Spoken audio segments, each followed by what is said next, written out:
Hey, security peeps. We are live with another edition of Breaking Into Cybersecurity. And today we are here with Federal Career Connection. I am Renee Small, cybersecurity super recruiter, helping awesome leaders hire great talent. And I am here with the amazing Timothy Lowe, who founded Your Next Jump. Hey, Tim, how are you? Good. Hey, Renee. Thanks for having me on. Absolutely. So before we get started, folks, everyone that's here, we like to shout people out. If anyone is watching, or for the folks who are watching on YouTube, on LinkedIn, we're on Twitch, we're on Twitter. So on all these various places, please chime in and let us know where you are currently located and where you are watching us from, where you're listening in from. Um, we are here again, like I said, on doing our Breaking Into Cybersecurity with Federal Career Connections. As you all are aware, we do this the last Wednesday of every month. And with anyone that's in Federal Career Connection or anyone that comes off of Federal Career Connection either has some kind of tie to the federal industry. As you all well know, I don't have any ties. So I bring on the experts that have ties to the federal government. Again, another thing I wanted to let everyone know, please subscribe. So click on the buttons, the YouTube links, follow me on LinkedIn, and follow Breaking Into Cybersecurity on LinkedIn as well. So Tim Lowe started Your Next Jump, which really focuses on resumes, interviewing strategies, all the things that we get questions about probably every day when it comes to job seeking. The very first thing people want to know is about their resumes, how to create a good resume, what stands out, all of those great things. But before we get into that, I definitely want to hear from Tim in regards to how you even got here. So tell us about your federal experience, and then what made you take a leap to your next jump, since that was your next jump. Yeah. Awesome. Well, hey, thanks, Renee. And hello, listeners. I'm glad to be here. And um, just a little bit of background about me and where I landed federally, and then how I got to where I am now. So I graduated from Carnegie Mellon University in Pittsburgh, Pennsylvania, in 2003. And I was looking for my first job then. And my first job out of school really was at a place called Fort McNair at the National Defense University. So it was right after 9/11. I really wanted to be involved with something related to defense and foreign policy, and I landed my first role there as a research associate at one of the think tanks. And so some of you guys might know, especially if you're in the military, National Defense University is, sort of, there's two schools there. There's the National War College and then the Industrial College of the Armed Forces. And in addition to that, at that time when I was there was maybe six, seven, maybe a dozen think tanks that were there, and a lot of pretty senior folks actually were working there at the time. Oftentimes, it's kind of looked at as a holding tank, right, for folks that whatever political party that they're not in. So a lot of undersecretaries or former undersecretaries from the Pentagon that were there while the other party was in power. And so I worked at a place called the Center for Technology and National Security Policy. Worked there for 4 years as a federal employee. Loved almost every minute of it. Just great exposure. Got to work with some really great people. My boss. David Gompert was ended up being the acting DNI, I think right before Clapper, and another one of my bosses was he was the head of the Naval Research Lab. So just really senior folks, great opportunity to do some research and get my name slapped on a few publications. After that. I went the federal consulting route, worked at Booz Allen for 4 years, Grant Thornton for another 4 years, and then a few other management consulting firms doing both commercial and federal consulting. And in between, I started a few different companies, one working with actually in manufacturing, working with inmates who manufacture in federal prison, working with Unicor, also called Federal Prison Industries. And then I started Your Next Jump about 7 years ago with a business partner, and yeah, I've been doing that since then. I do one of the reasons why I started Your Next Jump. I just remember what it was like looking for a job. Especially out of grad school, I was looking for a job, and I remember, people come up and ask you all the time, "Hey, how's your job search going?" Right? And you're like, "How the heck do I answer that question? How is my job search going?" Until I actually have a job, I can't even answer that question. And so I remember it was a kind of an anxiety, anxious-filled time in my life, and so we started Your Next Jump because we want to help people during this period of time when they feel anxiety or anxiousness, not knowing what's next, but really giving them some confidence in their job search, and giving them the right tools so that they can feel confident in what they're doing. So that's a little background about me. That's awesome. So, Tim, do you work with mostly people who are undergrad or are new, like going into their first roles, or do you work with folks who span the gamut, who are experienced hires, new hire, looking for their very first job? What Yeah. kind of area do you typically focus in? Yeah, the vast majority of our clients, and we've worked with a little over 8,000 clients, starting out in the Washington, D.C. area, but really working with folks all over the country now. The vast majority of our clients are actually mid-career, so loosely defined age-wise, probably early 30s to mid 50s.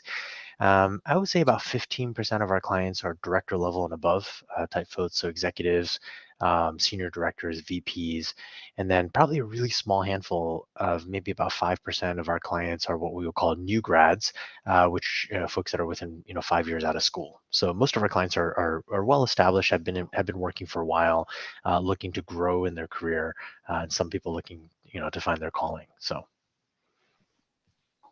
Cool. And are they typically all different types of industries, all different types of skill sets? Is it technology focused? Is there an area or the type of folk that would come to you? Would they be, does it span the gamut? Yeah, yeah. So our folks come from all different types of industries, whether it's healthcare, legal, IT, tons of IT folks. We probably just being in the Washington D.C. area. This number is probably a little bit less now, just because we've expanded to a lot of different markets. But when we first started, probably about 40% of our clients would be federal related. So not necessarily federal employees, maybe some that are looking to be federal employees, but also a lot of folks that are federal contractors, the Booz Allens, the Deloittes, Accentures, the PwCs, and then of course some of the system integrators, lead system integrators like the Lockheed Martins, Northrop Grumman's, Raytheons, and then probably the other 60% of our clients come from just general private sector, with just a variety of backgrounds. So Okay. Awesome. So right in the wheelhouse of the folks that listen to us, because they yeah, tend to mostly in the technology and security space, and tend to be mid-career. We do have some folks who are just now breaking into the cybersecurity, hence the name of our podcast. But we also interact a lot with people who are doing a lot of mid-career changes, and just growth, looking for growth opportunities and looking for a better opportunity, and would need things like an updated resume, not being rusty when it comes to interviewing. So, Timothy, I know this is your wheelhouse, the resume space and the interviewing strategy space. So walk us through when someone comes to you and you see some of the biggest mistakes that people make when it comes to resumes. I guess we'll start with resumes first, and then we'll jump into interviewing. yeah, yeah, absolutely. Yeah, we certainly work with a lot of folks, who are looking to get their resumes done, and whenever we talk about resumes, we kind of start from the beginning. So we always want to. There's a little bit of also explaining our process. We don't want to just write a resume for a client, because if they don't feel confident speaking to it, that's a big problem. And so for us, it's as important for us. In addition to writing a really nice, really strong, really compelling resume, is that they also feel confident, that they also feel to some degree comfortable about the resume. but we also challenge a lot of notions about what should go into a resume. And so whenever we write a resume, there's two goals that we have. One is a lot of resumes, most resumes, and I think if you're listening to this podcast right now, pull out your resume, is resumes oftentimes tend to read sort of like job descriptions. It's really natural for people to do that. People tend to put down, these are my day-to-day activities, these are my roles and responsibilities, how many people I manage, size of the budget, these are projects that I lead or the projects that I work on, right? And of course, there's a place for that on the resume. But what we found, what most employers are really looking for is really answering that so what question. Okay. Employers don't want to know that you're a cybersecurity analyst or that you are a IT project manager. What they really want to know is that you're a damn good one. Okay. And so we need to be able to show that. And so the underlying message of that first goal is that no matter where you've worked, no matter what you've done, I want whoever's going to read my resume to know that I'm somebody who's going to figure out a way to do a good job and instill in them some confidence that if you were to hire me, you could be really sure that I'm going to figure out a way to do a good job for you. All right. And a good way to test this is to look at your resume. All right. And let's say you're an IT director, you're an IT project manager, whatever it is, right? Look at your title and read what you have underneath that on your resume. And you have to think, if there was someone else who had the same title as you, same job, same title, same company, you guys work side by side. Every morning you're coming to work, you're killing it, you're doing a fantastic job. But this other guy, he's not very good, but he's got the same title as you. Could he, on his own resume, write exactly the same things that you have on yours, right? And if you're just describing what you do, then he can, because those are the responsibilities of that title. He holds that position. But what we really want to show is not what you do, but how well you do it. Okay. And so that's the number one goal. The second goal that we have, almost as important or just as important as the first goal, is a good resume makes the case that you're the best candidate, but a great resume, a really good resume, makes the job of whoever's looking at your resume easy to know that you're the best candidate. And so what I mean by that is, look, when someone picks up your resume, you want to make sure in a matter of a few seconds, they can answer these two questions very quickly and very clearly. What is it that you're trying to do? And what do you bring to the table as it pertains to that specific position that you're targeting? And the easier you make it for them to answer those two questions, the more effective your resume is going to be. Spoon feed them what they want to hear, what the audience member wants to hear, not what you want to say, not an archive of your work history, but what do they want to hear? And so the reaction you want when someone looks at your resume should be, oh, yeah. This looks a lot like what I'm looking for. Let me take a deeper look, right? Now they're spending more time on your resume, simply means you're spending less time on someone else's. Now your resume moves on to the next round. Instead of competing against 200-300 candidates, you're competing against 5. You go from a less than 1% chance to a 20% chance of getting that job or getting the interview. And that's the goal of the resume. So I think as you think through your resumes, listeners, think through those two goals and think through how you might be able to apply some of those things. I run a webinar once a month for job seekers. You can go right to our website, yournextjump.com. You can register for that webinar right there. And I walk you through how to do that visually. So I show you resumes and we break down those accomplishments. We break down how to write them. So we'd love for you guys to join.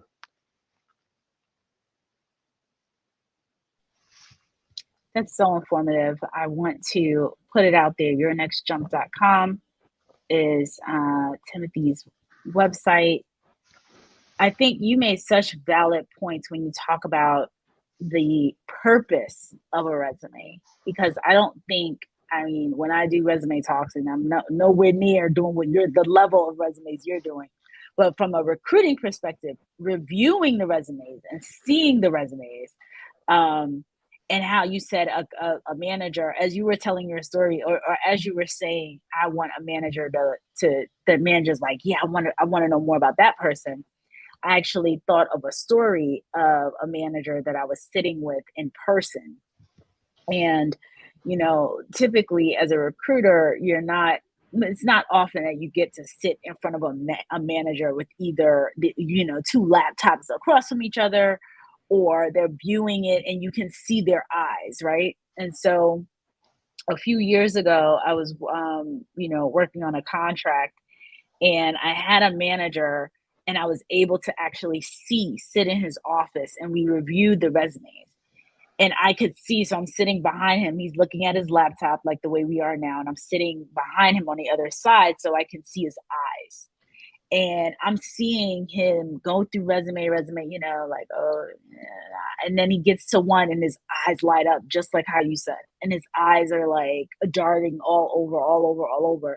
And it made me think of, I gave a talk about this because it made me think of like you seeing something like a steak, like, whatever your favorite food is, like Yeah. salivating over this resume. And I said to myself, this guy is salivating over this resume. He's like, who is this guy?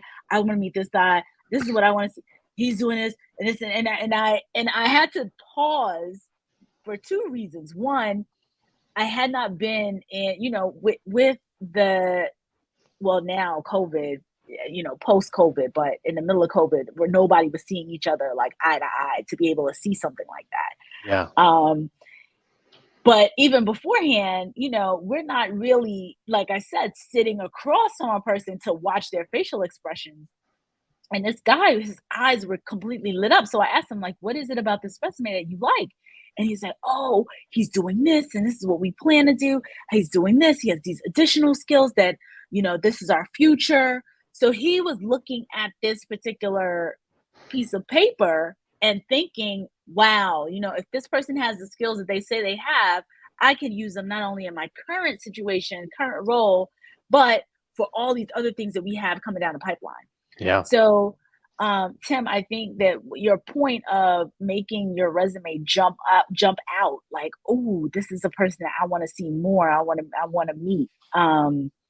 Is so key, and that's really the purpose. The resume is that hook, to get you in to Yeah. meet, to talk more about what you're doing on a day-to-day basis. Yeah, So, exactly. Yeah, and adding to that, that guy was when he was looking through resumes, there might have been three other people that were as qualified or even more or qualified better, or better yeah. than that other person, right? But because their resume didn't catch the eye, right? It didn't make the case. Like maybe if the guy had spent, if he's like, yeah, I'm going to dedicate 10 minutes to each resume, maybe he could have figured out that these other people might be better candidates or as good of a candidate. But who's got 10 minutes, right? If I'm looking at 300 resumes, if I spend 1 minute on each one, that's 300 minutes divided by 60. That's 5 hours. No way, no breaks, right? The reality is they're going to spend about 5 to 10 seconds. So those 5 to 10 seconds are crucial because once you can capture their attention, right, in those few seconds, then you've earned the right for them to take a deeper look at your resume. And so capturing their attention early on in those first seconds, half seconds, that's really, really key for your resume. And so there's some key, ways to do that as well. So Yeah, yeah, yeah, for sure. Absolutely. So now take us to the next phase of this. So we get into the resume, the manager is like, I want to meet this person. This person's amazing. And we go to the interview component. yeah, So, people really, really get nervous when it comes to interviews. So talk to the audience about, the purpose of the interview. What are some of your recommendations, some of the things that you've seen? That would yeah. be great. Yeah, absolutely. So I think by the time you get to an interview, right, you have to think to yourself like, hey, I'm at the interview stage, right? And so that means there's interest. There's interest. They already feel to some degree that you are possibly the right candidate, or at least one of the best, right? And that's why you're invited to an interview, right? Oftentimes, especially in this market, there's just so many people applying. If you make it to the interview stage, congratulate yourself. That's a big accomplishment, right? But when you get to the interview stage, one of the things that you really want to sort of think about, right, is again, what is your audience looking for? So when we talk about resumes, we think about what does the audience want to hear?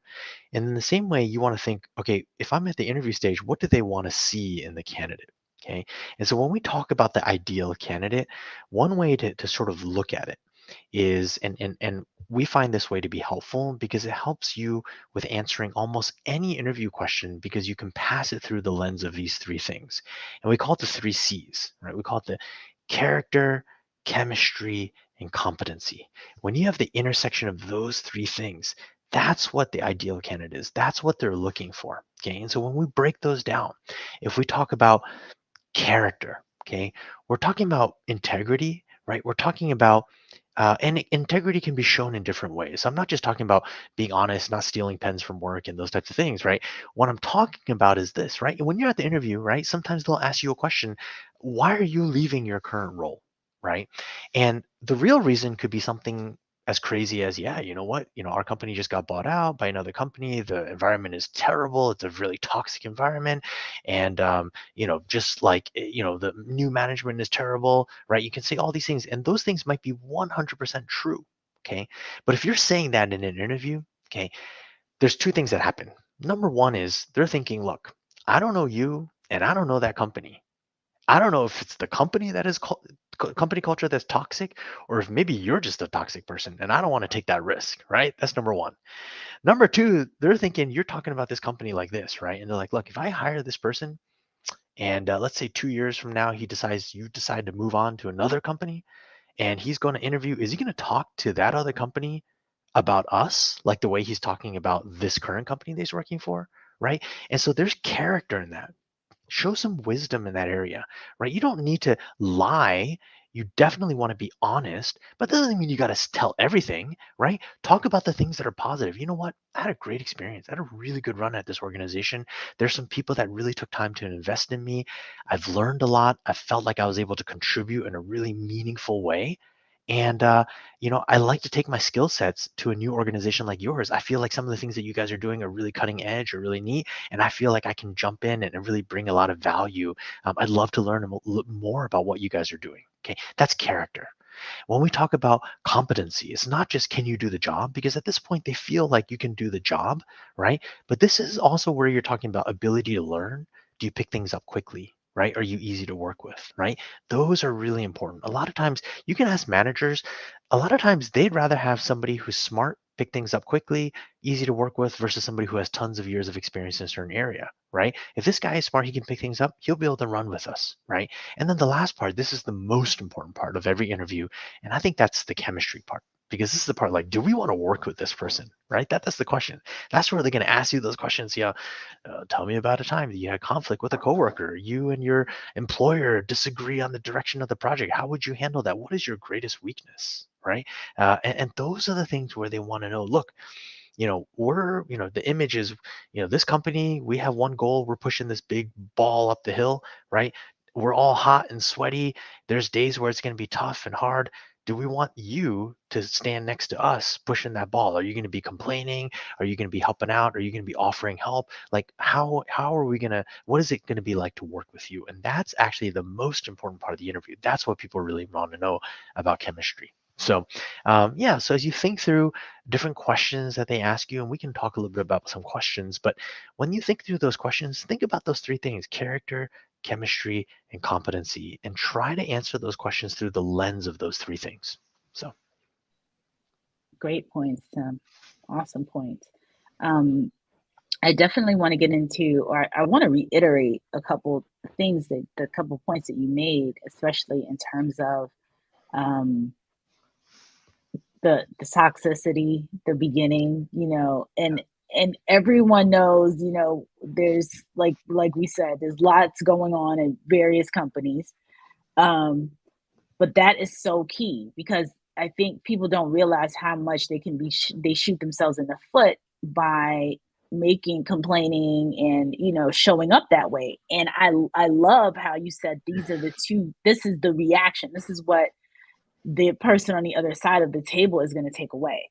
yeah, They don't know you, they don't know the company. You could be the toxic one, they could be a toxic one. They don't want to take that risk. They're like, yep, you know what? Mm-mm. And yep, then your second point about them, if they do hire you and they do say, okay, they overcome these various things and they hire you, it's like, okay, well, what are they going to be saying about us 2 years from now? Because nobody's perfect. None of yeah, these organizations have every single thing buttoned up. So, I mean, giving that perspective, I don't want us to miss that. I think that's like spot on because people don't understand it. Even when it's informational, yeah, I've had a few people that I've referred over. They come, showed up to me. And as a recruiter, you can tell me pretty much anything. Like I'm gonna coach you. So I will tell you, you can say it to me, but you don't want to go to an interview and say that. Like, I want to know the real deal because I am looking for culture fit, to your point when you said, the chemistry component. That's where the culture fit comes in. And I think people, when people hear, well, you're not the right fit, it's typically that. Can I work with this person? Can Yeah. I, am I going to your point, the hot, sweaty days, everyone's pushing this boulder, we're all moving forward. Are you going to be the person complaining? Are you going to pitch in? Like, how are you going to interact with the team members? Yep. And then sometimes it's purely like the personality, because maybe the manager sees something, or the leader, maybe with the peers, it's like, oh yeah, but the leader sees something, with the dynamic of the team, because you don't want to bring a person in to rock the boat of your team. Yeah. um so that's a piece, that's a component too. So the points that you brought up about the part, the character component. What was the second piece? Character, chemistry, and competency. Chemistry, competency, right? The Yeah. competency component, and then the chemistry, which I think is the one that's the vaguest for people. Yeah. They feel like, oh, I didn't get the job. They're so dejected when it's not even really about your skills or anything. You just weren't the right fit for that particular scenario, that role, whatever that is. Yeah. Um, so no, that was a really, really good, a good breakdown. So where do you see people, I've seen in my career that they feel very dejected. Like they don't get the job, they feel like they did what am I doing wrong in the interview? And sometimes it is. Sometimes it definitely is about coaching. But talk to me about how, when people come to you, what are some of the things that you see that folks are doing wrong that's easily, that can easily be corrected? And I'm trying to stick to one question. I Yeah. tend to ask all these questions. Let me stick to one. Yeah, I mean, I think, I mean, there's a lot of things, right? When you're doing the job search, um, I have a few different thoughts, on this, right? Because people will come to us and, they might say, um, sometimes some people expect, some guarantee, some outcome, right? So, can you guarantee that I'm going to get an interview? Can you guarantee that I'm going to get a job offer, right? And and the answer is no, right? Because there's so many factors that come into play. I don't know how many other people applying. Look, in this market, there could be 400 people applying to the job, right? And you could be really qualified, but there could be 50 other people that are really qualified. You could have interviewed really well, but there could be a whole bunch of other people that are interviewing really well, right? And so you have to sort of understand that, right? And so but we want to give people an edge, right? I mean, that's the point of our company is, we always tell people, look, I can't guarantee you these outcomes, right? But what I can tell you is this: the marketplace is always going to give you the most honest feedback. They're going to tell you very quickly whether they want you or they don't, right? You either get the call for the interview or you get the thanks but no thanks email or letter or whatever it is, right? And so those things will come, okay? But our goal really is, what are some things, and everybody has some type of leverage. What are some things that you can do to help increase your chances to use the leverage that you have, right? So obviously we talked about resume. How do we improve your resume, right? To try to, it's all numbers, right? To how to get you to that next round. How to, every time you get to the next round, you're competing against less and less folks. The probability of you getting the job goes higher, right? All of those different types of things. Okay, so we talked about resume. We talked a little bit about, if you get to the interview stage. But I think there's also something in between, right? How you run that job search, and not just the getting the interview, but also how do you run that job search.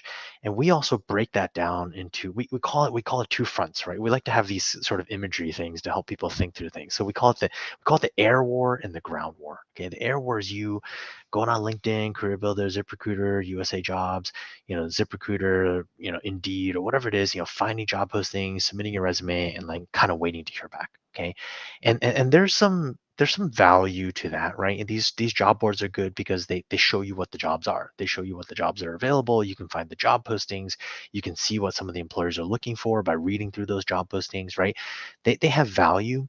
But where we like to coach our clients on is to really do that ground war portion of the job search. Okay, and that ground war, this is the hard part, but I also want to make your job search not just effective, but I also want to make it efficient. Okay, and so I think for folks, you ought to spend a lot of time also doing that ground war. And what that ground war is, that networking piece. Okay. And this is where you really want to tap into networks that you have and the networks that you don't have. When we talk about recruiters, right? Renee, I mean, you as a recruiter, you're incentivized to place good people, right? I mean, that's how you get compensated, right? And so recruiters, especially if you've been working for a while, if you're good, when you reach out to recruiters, right? They want to help you. They want to they're matchmakers. They want to help you get into those types of roles, and they want to make sure that you're a good fit as well because, you have to stay there for a while, right? They in order to get compensated, they want both parties to be happy. Everyone is incentivized, right, to work with them. And so connecting with recruiters and headhunters and not just submitting your resume, I think also just connecting with folks, right? I mean, let's just say you want to work at, I don't know, Booz Allen and your background is in machine learning. Okay. So you just put in LinkedIn, Booz Allen, machine learning, and then just pull up some folks that are up there, right? And maybe put in your school. Maybe you went to Penn State. Okay, Booz Allen, machine learning, Penn State. Put those three things into LinkedIn. All of a sudden, maybe you get a dozen hits or you get 12 people. Reach out to them. You're not asking for a job, but you're asking for a conversation. Yeah, hey, my background's in machine learning. Heard some great things about what you're doing at Booz Allen. Heard some great things about the culture. Would love, I'm a Penn State alum. Would love to grab virtual coffee with you sometime. Do you have maybe 10, 15 minutes? And when you have that call, maybe 1 out of 10, 2 out of 10 people respond. But when you have that call, don't ask for a job. Don't say, oh, do you have any job postings? What you're asking for is, yeah, just a conversation. Yeah, I've heard some great things. Can you tell me a little bit more about what you guys are doing? You have a good conversation. A week later, you send them the thank you email. Hey, John, it was really good chatting with you. I really enjoyed our conversation. I saw this job posting at Booz Allen. I thought it might be a really good fit. What do you think? All of a sudden, John is like, yeah, Renee, it was really good chatting with you. Send your resume over to me. I'll pass it over to Susan. Susan oversees that department. All of a sudden, Susan is getting your resume directly from John within the organization. She's going to look at it. Even if you are not the most qualified person, now you're not fighting with those 300 people through HR. All of a sudden, John is showing your resume directly to Susan. And again, you might not be the most qualified person, but if you're qualified and Susan likes what she sees, she brings you in for an interview, boom, you're ahead of the line already, right? I'm not guaranteeing a job, but I'm trying to give you ways to create opportunities for yourself. And you have to do that. You got to create opportunities for yourself, because if you don't, I mean, no one's going to do it for you. Okay, so you got to create those opportunities. And then I think one other point is, like, job searching is hard. Okay, let's just put it out there. It's hard. It's not easy. It's a full-time job in and of itself. Like, put some rigor, put some discipline into it. We had a client, he had two cups like this, right? He had two little cups like this, and he had 50 paper clips that he put in one cup. And he just put this right on his nightstand. It's visual, right? I love visual things to help us think through things. And he would say, look, every night before I hit my head would hit the pillow, I have my laptop there in bed. I would either apply to 50 jobs or a mixture of 50 jobs or connecting with 50 people before my head would hit that pillow every night. Every time I connected with someone or applied to a job, I would take one paper clip and I put it in the other cup. And until all the paper clips are moved over, I wouldn't go to sleep. Okay. And he made that a goal. He didn't make the goal getting a job. He made the goal making sure every 50 paper clips moved over to the next cup every night. And that guy, he put rigor, he put discipline, he put a system in place. Before he did that, he worked with us to make sure his resume was in place. He's not just putting in the resume, and just submitting it and just kind of hoping that it goes somewhere, right? Because if you have a bad resume and you keep putting it in there, you're just going to get the same results over and over again. So he made sure everything was buckled down, and then he put this system in place, and boom, he did Kobe Bryant on it, right? He went Black Mamba on it, right? He put discipline, rigor all the time and everything that he was doing.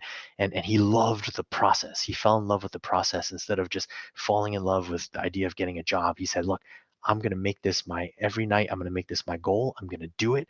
And he did it. And his end result was he got a great job.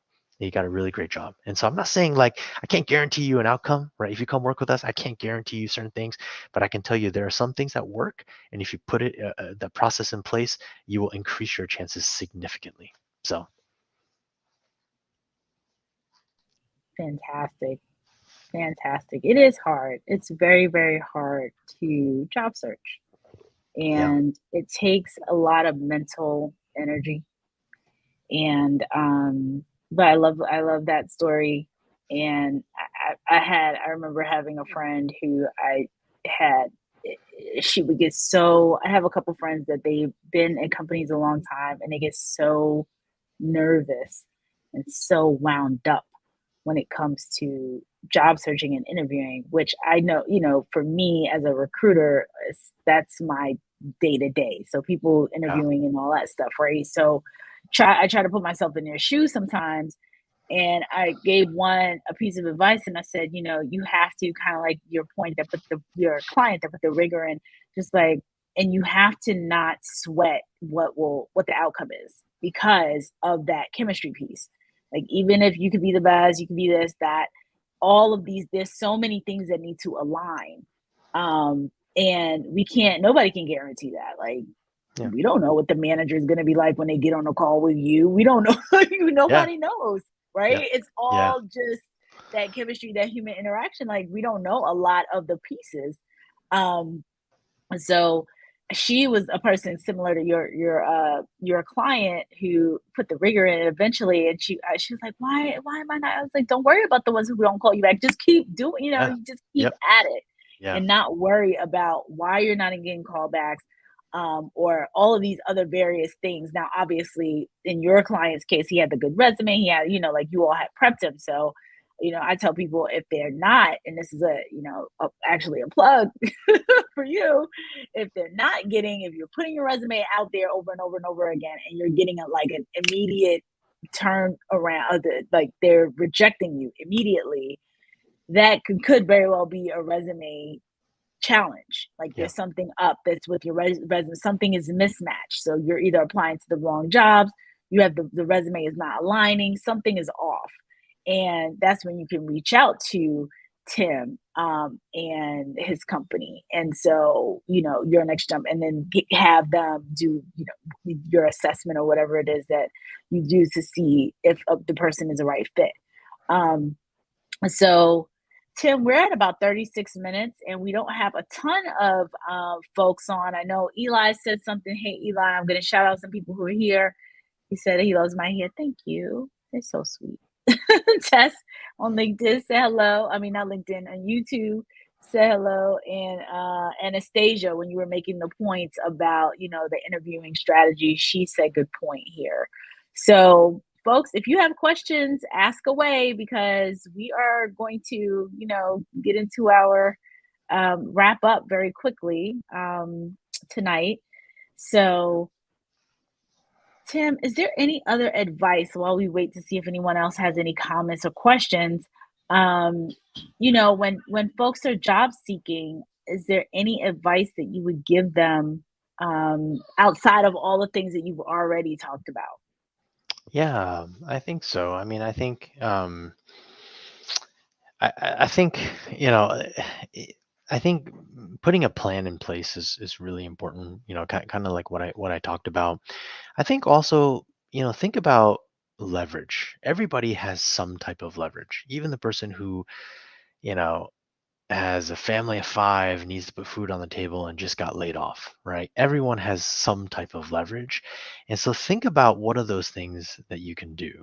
I'm going to post something on LinkedIn, just a story that I was reminded of earlier today, just about asking, you know. And I think, you know, one of the things that my dad used to always say was, you know, when I was a little kid, I always remembered, you know, I was always afraid to ask for something. I don't want to talk to adults, you know, you're always afraid and you kind of want something. And my kids are like that now. And I'm always teaching them, I'm like, you know, just ask, okay? Because the answer is always no if you don't ask, okay?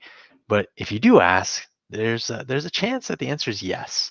And not only that, you know, especially for kids, like as a kid, if you ask, a lot of times the answer is yes, you know? Like adults don't want to say no to kids, you know, on certain things. So, you know, like we go to this restaurant and they give out these little what do you call those like those glow rings? It's like a light up ring. And we go to this restaurant. It's one of our favorite Korean restaurants, and they used to give these out. And my daughter, who's 7, and my 4-year-old, they always want the light up rings, but they don't give it to you unless you ask for it. And I always told them, I'm like, they're like, can you ask? And I'm like, I'm not asking for you. You got to go ask yourself. You know, you got to ask yourself. And in the same way, you know, when you're networking, you got to ask, right? And you got to ask, you know, not just the recruiter, you got to go on LinkedIn, reach out to folks, you know, in those organizations, have those conversations, right? These are the ways that people know who you are. Like if you're applying through Indeed, I mean, there's 400 resumes coming in. How do they know who you are, right? But if you go in and you're networking and you're talking with folks, right?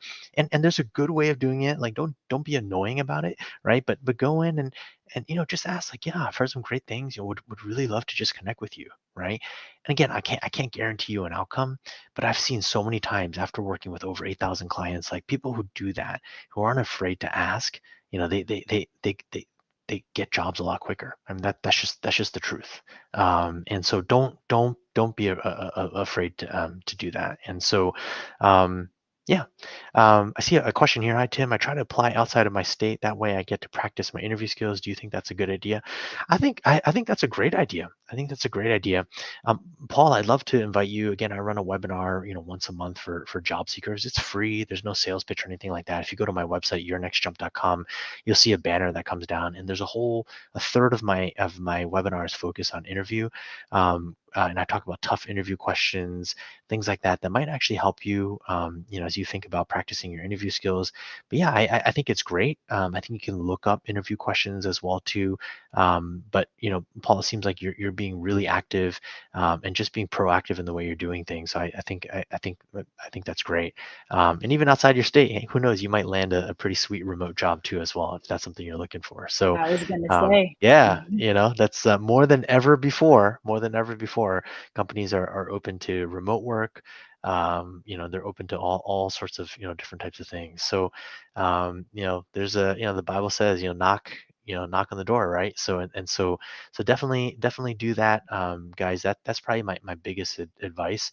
I'm going to post something on LinkedIn probably tomorrow where I tell a story about how I landed a pretty sweet internship, by doing that after getting rejected a few times. So definitely don't be afraid to ask. So Another question, Tim, the questions are coming in. okay. Tess says, when increasing your networking circle, should I accept every request? What's the best approach? Yeah, I typically do. I mean, unless somebody is, really actively selling me something, or sometimes there's just some things that are just, kind of fishy, like when you're like, oh, this person's like, from out of this, out of country. And not that all of those are bad, but sometimes, things don't really line up. I think use your sense. I definitely accept, mainly because, I'm trying to grow my LinkedIn presence. I'm trying to build that audience. So it's a little bit different. As a job seeker, I don't think it hurts to accept, requests, but take a look at what they're asking for. Oftentimes, if they're trying to sell you something, you'll see they'll usually put a note in there. But then also look at the profile and see what that person is, and see if it makes sense on why they're accepting. So, or why they're asking you to accept an invite. So Definitely good point on the looking at the profile. I'm a huge proponent of that, especially if they're, and I know people are building their network, but if they have no connections, yeah, then it's kind of, like, is that a bot? What's going on there? yeah, yeah, So in that case, I'm kind of skeptical, but I like the idea of looking at the profile yep, and seeing what the yeah. story is with the profile. I have one piece of it. I see Kevin's question here, and I'm gonna answer that in a second. But before I Mhm. forget, if we have Hey, time, I just Tess. want to offer one quick thing that I also notice is after you interview, right? Even with a recruiter, say thanks. Send an email. Just say, hey, thanks so much. Hey, Renee, thanks so much for your time. I really appreciate it. I know you're working with a lot of different candidates. Really appreciate you spending a few minutes to chat with me. Renee, let me ask you, when someone does that, how does that make you feel?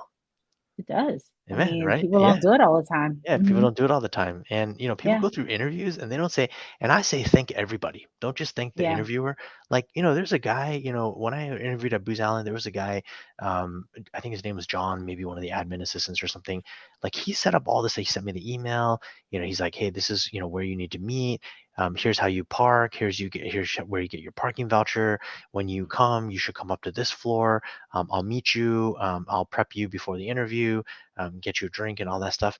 I sent him a thank you note. I was like, hey, John, on a day where I felt, pretty anxious going into an interview, your directions, your email, and just when you met me, you just helped, put me at ease. And I really appreciate it. I'd love to work with someone like you, and, hopefully, have an opportunity to work at Booz Allen. And it was just great. I mean, it really took me like 2 minutes to write that email. But, that's when we talk about chemistry, character, competency, that's character, right? I mean, who doesn't want to work with somebody who's like that, right? Who takes time to say thank you, appreciates you. I mean, I mean, I want to work with someone. And there's all these surveys say, something like 80% of candidates don't write, thank you notes, but for almost 100% of recruiters and hiring managers, it makes a big difference. It talks about who you are. Do I want to work with this person? So that's my little soapbox I'll step off of. I did see two questions that came up. Renee, I don't know if I don't see them on my screen Yep, anymore. Okay. I'm gonna put them up. Okay, cool. Okay, so All right. KJ wants to know, where can I send my resume to be critiqued? Thanks and everything. Yeah, absolutely. So I don't typically do resume reviews, but if you schedule a call with me, and I will talk to you and just mention that we met on this podcast. But if you go to my website, you can schedule a 15-minute call with me. Make sure to send your resume, and I'll definitely give you some resume feedback on that as well too. So just go to yournextjump.com and I think go to contact us. You should be able to schedule a call with me. I'd love to chat with you, KJ. Awesome. So Myra says, what are some ways to find entry-level cyber roles, cyber apprenticeships that you would recommend? She's asking for a connection. Yeah. So, and Renee, I think you might actually be able to answer this question a little bit better, but a few things I'd recommend, especially if you're getting into sort of entry level cyber, right? And so, for example, I work with a lot of teachers that are looking to transition out of teaching. And that's a whole other conversation, but there's a lot of teachers, especially in the public schools right now, that are just for a variety of reasons that are just looking to transition out of teaching. And they all want to do, they're not sure what to do, right? And some of them, I want to do ed tech and because the word education is in it. But a lot of people don't really want to do that. They just feel like that's the only thing they can do. But there's a lot of folks that are doing things that are entry level. They want to get into cyber. Check out some of the certifications. I think that's big. I think companies check the box on a lot of those things. Renee, maybe you can chime in on that a little bit more. But I think as you do the entry level, find out what those certifications are. Find out what are the most respectable certifying bodies and work towards those certifications. And I'm talking about going back, I'm not talking about going back to school. I'm talking about certifications that can be quick, not necessarily easy, right? It might be a lot of work, but you can usually get them in a few months or so. Those types of certifications, getting those on your resume, I think are really good. And also a lot of these organizations will have funnels into entry level positions as well too, right? Even coding schools like General Assembly, those types of places, they have a lot of partnerships with companies to do those things. So, but again, what are some ways to find entry level? I think make yourself presentable, clean up your resume, do some of the things that I talked about earlier on the podcast, get those certifications, make sure that they're up front, especially if you're transitioning out of something that maybe was unrelated to cyber. And then I should network the heck out of it, right? Just start talking to folks, right? Hop on LinkedIn, talk to folks in these things. And then there's a lot of different types of entry level type programs. A lot of people don't know this in the federal government. For example, my wife works for the Bureau for the FBI. She used to work in HR many years ago, and now she does BPR work. But with the FBI and many federal agencies, they do something called direct hiring. If you have graduated with a degree, any degree, it could be a master's degree, it could be a bachelor's degree, from an accredited school, and your GPA is above a 3.0, you can get direct hired. And what that means is you don't have to go through USA Jobs. That means you can go directly on their website and you can go to a new grad program and apply for positions, either internships or positions directly there. And so that's something that's really great. So if there's any listeners, either live now or later, who might pull up this podcast, if you've graduated within the last 3 years, have gotten your degree within the last 3 years, and have above a 3.0, and are looking to get into the federal government, into the federal space, there's a lot of really good entry level programs there that are not as competitive as going through USA Jobs. So. And to add on to that, not as competitive as the commercial market. Yeah. So Yep. Tim is absolutely correct. I was talking about this, I don't know, last week around federal government jobs and just government as a whole for entry level talent, Yeah. because it is, Myra, a struggle for entry level cybersecurity in particular. There's just not enough entry level cybersecurity roles out there. Yeah. They're few and far between. There are hundreds of people vying for the handful that are out there. So, there's a couple different ways that people can make their way into security. one way is exactly, I mean, this is to me, the simplest and the easiest and most straightforward is exactly what Tim described. Then another one we talked about last week, whoever was on Breaking Into Cybersecurity last Thursday, um, Cecil, was it Cecil Thursday? Yes, yes. Um, his name is slipping my mind, but he talks about pivoting, So to Tim's point, you have a teacher, they have other skills.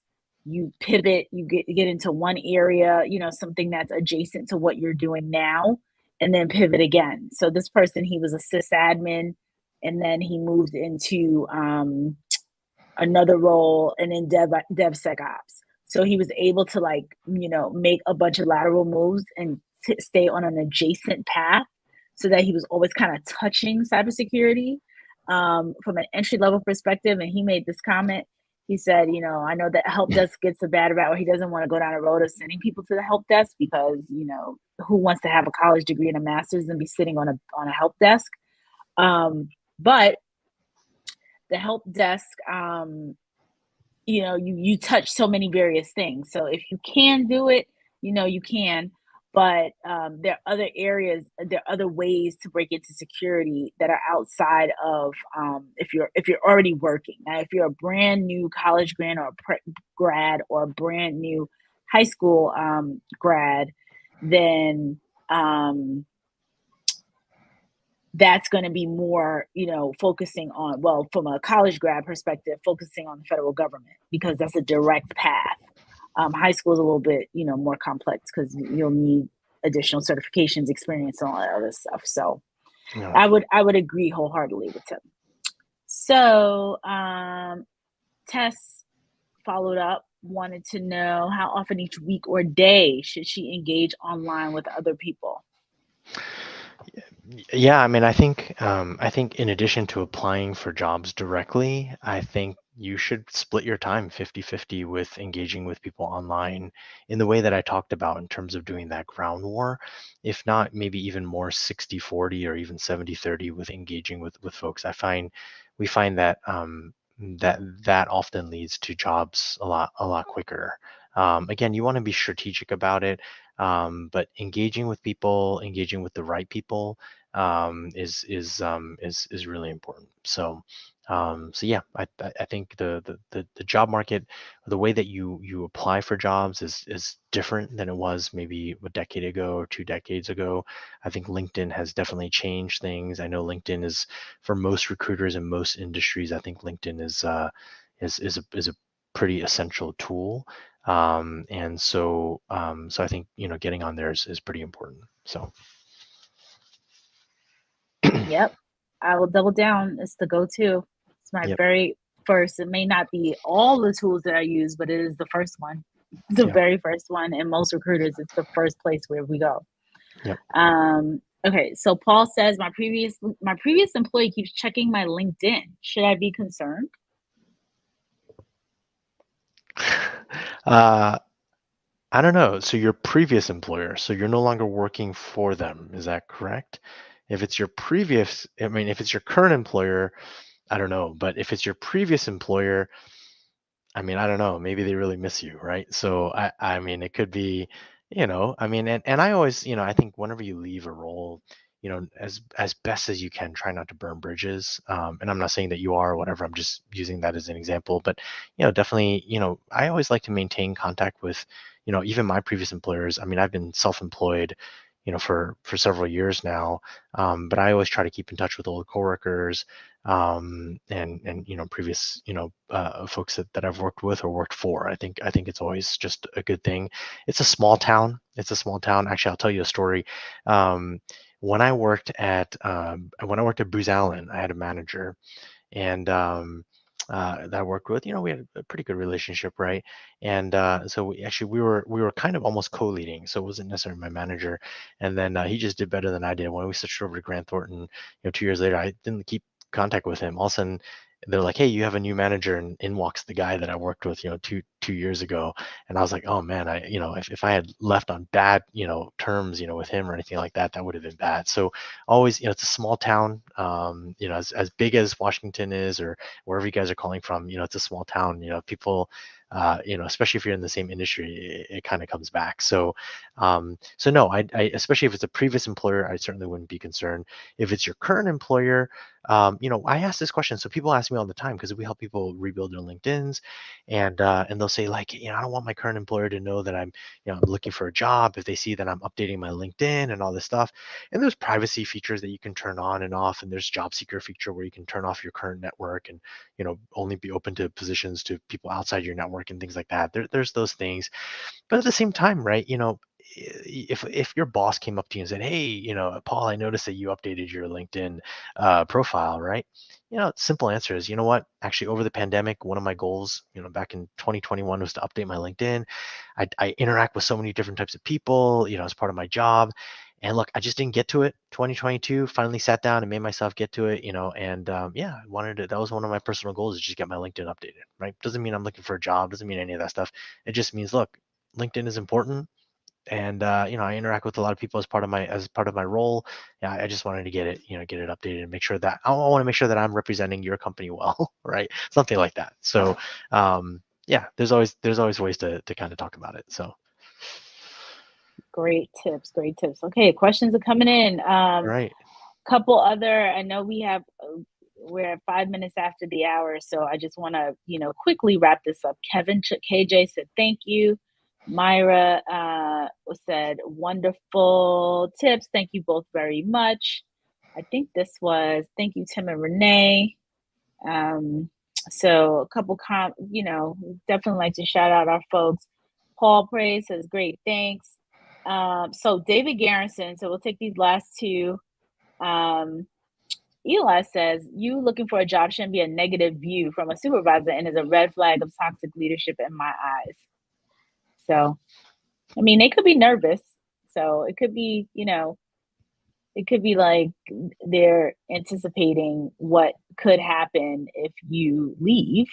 Yeah. So, if you're a flight risk and they really need you, I don't necessarily think that all the time it might be toxic, but it may be like, okay, we really need this skill set. And if this person walks out the door, like, what am I going to do? So they Yeah. might be, it might be heightened in that perspective. Yeah. Um, I agree. so Hugo says, I appreciate all the insight and info. David had a couple questions here. David Garrison said, is that still 6 years for military retirees? And I can't remember when in the conversation we talked about this, maybe like 6 to 7 minutes ago. He said, or is that only for the Pathways program? So I don't know if this was like a federal. David, if you could clarify what you meant, is this for the federal roles? Right before we jump off, because we're a little after, we started a little bit late, so we'll end a little bit late, but if It, David wants to jump in, go ahead. Oh yeah, no, Oh, I was just gonna say, yeah. I mean, okay. My questions were in reference to the direct hire positions direct that Tim hire. mentioned. Yeah, so I know I don't know for military folks. I actually should look into this a little bit more because my company we want to contract with the U.S. Navy doing TAP work, Transitions Assistance Program. David, you probably know what that is, and so we just worked with some sort of senior officers, with the U.S. Navy, and so yeah, there are. And this, I think, I know, I don't know in terms of the direct hire, but there are in USA Jobs. I know there are preferences for veterans. When you talk about sort of the point system and things like that, with veterans, and so definitely take advantage of that. I know there was some push before to make that only for the first job coming out of the military, first job into the federal government, and then sort of equalizing the playing field after the first job. I don't know where the rules are on that, but yeah, certainly, as a veteran, definitely take advantage of some of those, some of those opportunities, especially if you're looking to get into the federal government. Um, yeah, so Okay, excellent. Well, thank you all. Such great engagement and questions. Tim, thank you so much for staying yeah, over. I appreciate it. This has been super informative, as you can tell. Please tell people again your company, what you do, how they can reach you, and all those good things before we wrap. Yeah, absolutely. Thanks again, Renee, and thanks everyone for joining us. Again, my name is Timothy Lowe.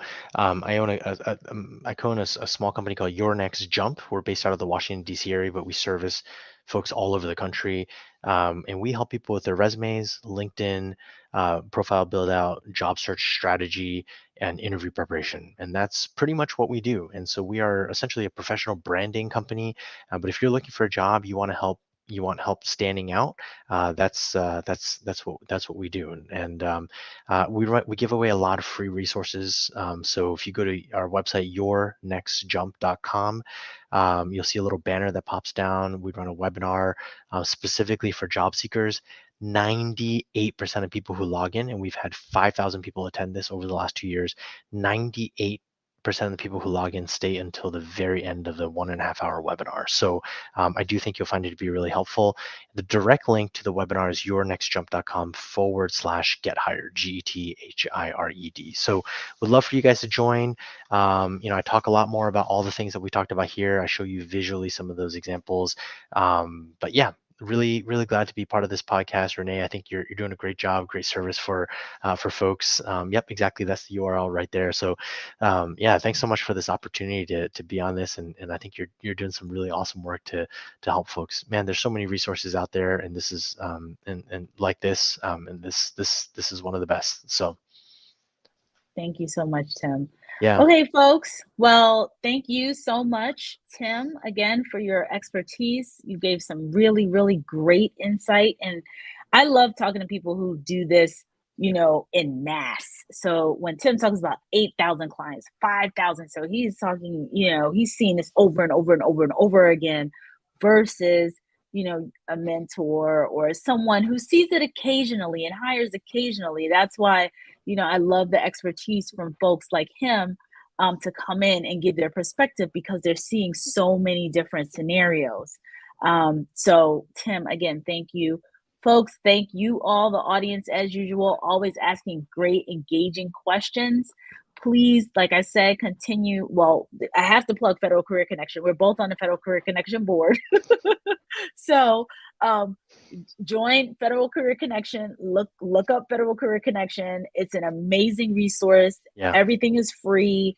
If you want to break into the federal government, definitely check them out. Check us out from tons of programs. I think twice a month, their webinars, and then obviously, it would just. I'm going to sign up for the yournextjump.com get high / get hired and listen to that webinar because, look at the little bit of information that you received here today and imagine the wealth of information that you're going to get when you get on this webinar. So definitely do that. And then I know we have a podcast tomorrow at 1 p.m., CISO Thursdays. I'm not sure who our guest is. And then Chris Fullon, my podcast co-host, has his 1 p.m. show, well, Breaking Into Cybersecurity, the original one, on Friday. So a lot of us this week, back to back, and we will see you again next time. Everyone have a great evening. Bye, everybody. everyone.